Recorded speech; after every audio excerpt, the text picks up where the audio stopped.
সবাই বলো বাংলাদেশের কিছু হলো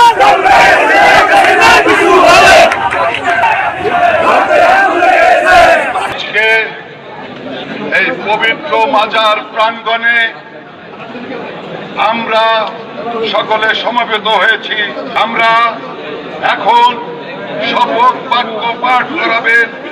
শপথ বাক্য পাঠ করাবেন গোপালগঞ্জ জেলা আওয়ামী লীগের সংগ্রামী সভাপতি পরম শ্রদ্ধাভাজন নেতা জনাব মাহবুব আলী খান।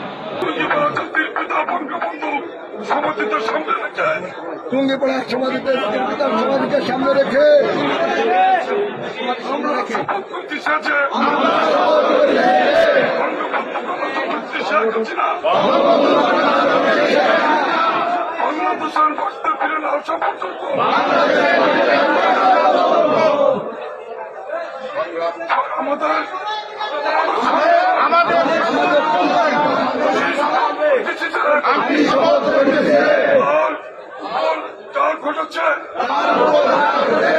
বাংলার মানুষ সকলে দেখেছে,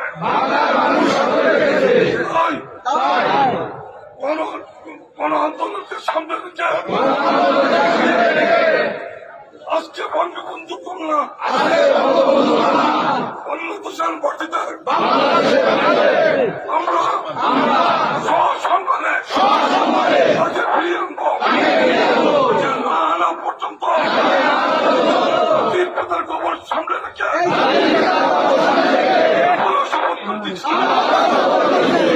ঘরে ফিরে যাবো না। এই জাতির পিতার সমাধি টুঙ্গিপাড়া গোপালগঞ্জ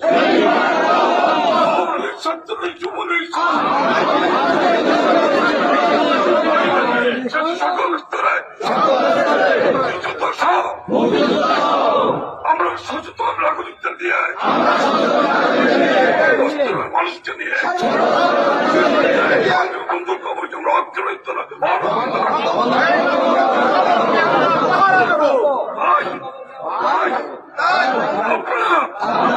আজ থেকে এই খবর সামনে রেখে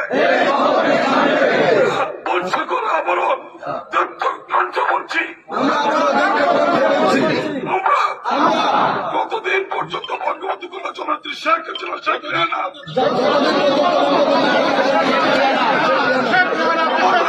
আমাদের রক্ত থাকবে এই বাজার চেয়ে